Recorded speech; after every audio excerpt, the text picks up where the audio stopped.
All right, guys, tonight's homework is right here with today's date. It says to read pages 205 to 216 in Wonder. And then we're going to write a genre-based thinking job for the chapter called The Augie Doll on page 210. So when we get to this chapter, we're going to pause and make sure we're thinking about our conflict resolution and theme, as well as our characters and setting. And then lastly, we're going to complete this form. Page 205 was actually just telling us that August is telling the story now, so we're hearing from his perspective. So I'm going to start on 206, North Pole. Make sure you're annotating on your copy or on a piece of paper while I'm reading. The Spud lamp was a big hit at the science fair. Jack and I got an A for it. It was the first A Jack got in any class all year long, so he was psyched. All the science fair projects were set up on tables in the gym. It was the same setup as the Egyptian Museum back in December, except this time there were volcanoes and molecule dioramas on the tables instead of pyramids and pharaohs. And instead of the kids taking our parents around to look at everybody else's artifact, we had to stand by our tables while all the parents wandered around the room and came over to us one by one. Here's the math on that one. 60 kids in the grade equals 60 sets of parents and doesn't even include grandparents. So that's a minimum of 120 pairs of eyes that find their way over to me. Eyes that aren't as used to me as their kids are by now. It's like how compass needles always point north, no matter which way you're facing. All those eyes are compasses, and I'm like the North Pole to them. That's why I still don't like school events that include parents. I don't hate them as much as I did at the beginning of the school year, like the Thanksgiving Sharing Festival. That was the worst one, I think. That was the first time I had to face the parents all at once. The Egyptian Museum came after that. But that one was okay because I got to dress up as a mummy and nobody noticed me. Then came the winter concert, which I totally hated because I had to sing in the chorus. Not only can I not sing at all, but it felt like I was on display. The New Year art show wasn't quite as bad, but it was still annoying. They put up our artwork in the hallways all over the school and had the parents come and check it out. It was like starting school all over again, having unsuspecting adults pass me on the stairway. Anyway, it's not that I care that people react to me. Like I've said a gazillion times, I'm used to that by now. I don't let it bother me. It's like when you go outside and it's drizzling a little. You don't put on boots for a drizzle. You don't even open your umbrella. You walk through it and barely notice your hair getting wet. But when it's a huge gym full of parents, the drizzle becomes like this total hurricane. Everyone's eyes hit you like a wall of water. Mom and Dad hang around my table a lot, along with Jack's parents. It's kind of funny how parents actually end up forming the same little groups their kids formed. Like my parents and Jack and Summer's mom all like and get along with each other. And I see Julian's parents hang out with Henry's parents and Miles' parents. And even the two Max's parents hang out together. It's so funny. I told Mom and Dad about it later when we were walking home, and they thought it was a funny observation. I guess it's true that like seeks like, said Mom. All right, so next page, I noticed the chapter is called Augie Doll, and I remember from my directions that this is the chapter I'm supposed to write a genre-based thinking job for. So while I'm reading, I want you to start thinking about characters, setting, conflict, resolution, and theme, the 5 things we're going to need to write at the end. For a while, the war was all we talked about. February was when it really was at its worst. That's when practically nobody was talking to us, and Julian had started leaving notes in our lockers. The notes to Jack were stupid, like, "You stink, Big Cheese, and nobody likes you anymore." I got notes like "freak," and another that said, "get out of our school work." Summer thought we should report those notes to Miss Rubin, who was the middle school dean, or even Mr. Tushman, but we thought that would be like snitching. Anyway, it's not like we didn't leave notes too, though ours weren't really mean. They were kind of funny and sarcastic. One was, "You're so pretty, Julian. I love you. Will you marry me? Love, Beulah." Another was, "Love your hair. XOX, Beulah." Another was, "You're a babe. Tickle my feet. XO, Beulah." Beulah was a made-up person that me and Jack came up with. She had really gross habits, like eating the green stuff in between her toes and sucking on her knuckles. And we figured someone like that would have a real crush on Julian, who looked and acted like someone in a Kids Bop commercial. There were also a couple of times in February when Julian, Miles, and Henry played tricks on Jack. They didn't play tricks on me, I think, because they knew if they got caught bullying me, it would be big-time trouble for them. Jack, they figured, was an easier target. So one time they stole his gym shorts and played monkey in the middle with him in the locker room. Another time Miles, who sat next to Jack in homeroom, swiped Jack's worksheet off his desk, crumpled it into a ball, and tossed it to Julian across the room. This wouldn't have happened if Miss Petosa had been there, of course, but there was a substitute teacher that days, and subs never really know what's going on. Jack was good about this stuff. He never let them see he was upset, though I think sometimes he was. The other kids in the grade knew about the war, except for Savannah's group. The girls were neutral at first, but by March they were getting sick of it. And so were some of the boys, like another time when Julian was dumping some pencil sharpener shavings into Jack's backpack. Amos, who was usually tight with them, grabbed the backpack out of Julian's hand and returned it to Jack. It was starting to feel like the majority of boys weren't buying into Julian anymore. Then, a few weeks ago, Julian started spreading this ridiculous rumor that Jack had hired some hitman to get him and Miles and Henry. This lie was so pathetic that people were actually laughing about him behind his back. At that point, any boys who had still been on his side now jumped ship and were clearly neutral. So by the end of March, only Miles and Henry were on Julian's side. And I think even they were getting tired of the war by then. I'm pretty sure everyone stopped playing the plague game behind my back too. No one really cringes if I bump into them anymore, and people borrow my pencils without acting like the pencil has cooties. People even joke around with me now sometimes, like the other day I saw Maya writing a note to Ellie on a piece of Ugly Doll stationery. And I don't know why, but I just kind of randomly said, "Did you know the guy who created the Ugly Dolls based them on me?" Maya looked at me with her eyes wide open, like she totally believed me. Then when she realized I was only kidding, she thought it was the funniest thing in the world. "You are so funny, August," she said. And then she told Ellie and some of the other girls what I had just said, and they all thought it was funny too.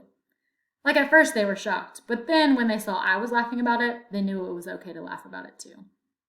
And the next day I found a little Ugly Doll keychain sitting on my chair with a nice little note from Maya that said, "For the nicest Augie doll in the world, XO Maya."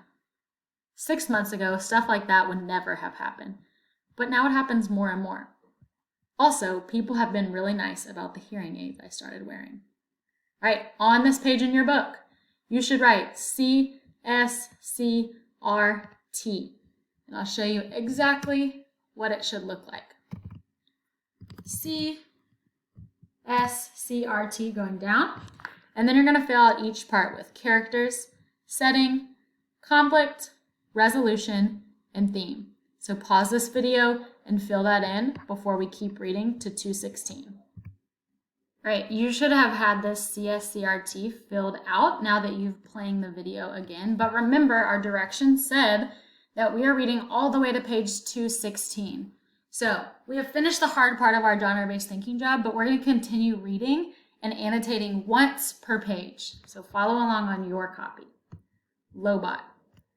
Ever since I was little, the doctors told my parents that someday I need hearing aids. I don't know why this freaked me out a bit. Maybe because anything to do with my ears bothers me a lot. My hearing was getting worse, but I hadn't told anyone about it. The ocean sound that was always in my head had been getting louder. It was drowning out people's voices like I was underwater. I couldn't hear teachers if I sat in the back of the class, but I knew if I told mom or dad about it, I'd end up with hearing aids. And I was hoping that I could make it through the 5th grade without having that happen. But then in my annual checkup on October 1st, I flunked the audiology test, and the doctor was like, "Dude, it's time." And he sent me to a special ear doctor who took impressions of my ears. Out of all my features, my ears are the ones I hate the most. They're like tiny closed fists on the side of my face. They're too low on my head, too. They looked like squashed pieces of pizza dough sticking out of the top of my neck or something. Okay, maybe I'm exaggerating a little, but I really hate them. When the ear doctor first pulled the hearing aids out for me and mom to look at, I groaned. "I am not wearing that thing," I announced, folding my arms in front of me. "I know they probably look kind of big," said the ear doctor, "but we had to attach them to the headband because we had no other way of making them so they'd stay in your ears." See, normal hearing aids usually have a part that wraps around the outer ear to hold the inner bud in place. But in my case, since I don't have outer ears, they had to put the earbuds on this heavy-duty headband that was supposed to wrap around the back of my head. "I can't wear that, Mom," I whined. "You'll hardly notice them," said Mom, trying to be cheerful. "They look like headphones." "Headphones? Look at them, Mom," I said angrily. "I'll look like Lobot." Which one is Lobot? Said Mom calmly. Lobot? The ear doctor smiled as he looked at the headphones and made some adjustments. The Empire Strikes Back? The bald guy with the cool bionic radio transmitter thing that wraps around the back of his skull? I'm drawing a blank, said Mom. You know Star Wars stuff? I asked the ear doctor. No Star Wars stuff, he answered, slipping the thing over my head. I practically invented Star Wars stuff. He leaned back in his chair to see how the headband fit and then took it off again. Now, Augie, I want to explain what all this is, he said, pointing to the different parts of one of the hearing aids. This curved piece of plastic over here connects to the tubing on the ear mold. That's why we took those impressions back in December, so that this part that goes inside your ear fits nice and snug. This part over here is called the tone hook, okay? And this thing is a special part we've attached to this cradle here. The Lobot part, I said miserably.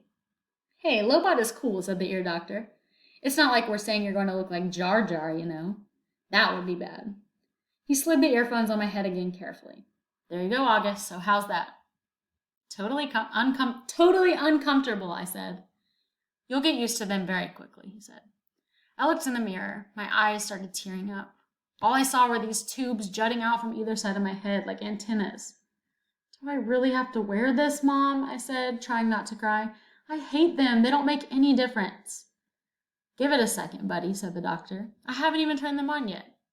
Wait until you hear the difference. You'll want to wear them. No, I won't. And then he turned them on. Hearing brightly. How can I describe what I heard when the doctor turned on my hearing aids, or what I didn't hear? It's too hard to think of words. The ocean just wasn't living inside my head anymore. It was gone. I could hear sounds like shiny lights in my brain. It was like when you're in a room where one of those light bulbs on the ceiling isn't working, but you don't realize how dark it is until someone changes the light bulb, and then you're like, whoa, it's so bright in here. I don't know if there's a word that means the same as bright in terms of hearing, but I wish I knew one, because my ears were hearing brightly now. How does it sound, Augie? Said the ear doctor. Can you hear me okay, buddy? I looked at him and smiled, but I didn't answer. Sweetie, do you hear anything different? Said Mom. You don't have to shout, Mom. I nodded happily. Are you hearing better? Asked the ear doctor. I don't hear that noise anymore, I answered. It's so quiet in my ears. The white noise is gone, he said, nodding. He looked at me and winked. I told you you'd like what you heard, August. He made more adjustments on the left hearing aid. Does it sound very different, love? Mom asked. Yeah, I nodded. It sounds lighter. That's because you have bionic hearing now, buddy, said the ear doctor, adjusting the right side. Now, touch here. He put my hand behind the hearing aid. Do you feel that? That's the volume. You have to find the volume that works for you. We're going to do that next. Well, what do you think? He picked up a small mirror and had me look in the big mirror at how the hearing aids looked in the back. My hair covered most of the headband. The only part that peeked out was the tubing. Are you okay with your new bionic Lobot hearing aids? The ear doctor asked, looking in the mirror at me. Yeah, I said. Thank you.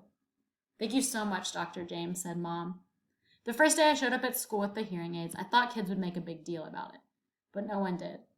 Summer was glad I could hear better, and Jack said it made me look like an FBI agent or something. But that was it. Mr. Brown asked me about it in English class, but it wasn't like, what the heck is that thing on your head? It was more like, if you ever need me to repeat something, Augie, make sure you tell me, okay? Now that I look back, I don't know why I was so stressed about it all the time. Funny how sometimes you worry a lot about something, and then it turns out to be nothing. Via's secret. A couple of days after spring break ended, Mom found out that Via hadn't told her about a school play that was happening at her high school the next week. And Mom was mad. Mom really doesn't get mad that much, though Dad would disagree with that.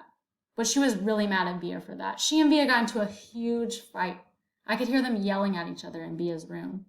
My bionic Lobot ears could hear Mom saying, "But what is it with you lately, Via? You're moody and taciturn and secretive." "What's so wrong with my not telling you about a stupid play?" Via practically screamed. "I don't even have a speaking part in it." "Your boyfriend does. Do you want us to see him in it?" "No, actually I don't." "Stop screaming. You scream first. Just leave me alone, okay? You've been really good about leaving me alone my whole life, so why you choose high school to suddenly be interested, I have no idea." Then I don't know what Mom answered, because it all got very quiet, and even my bionic Lobot ears couldn't pick up a signal.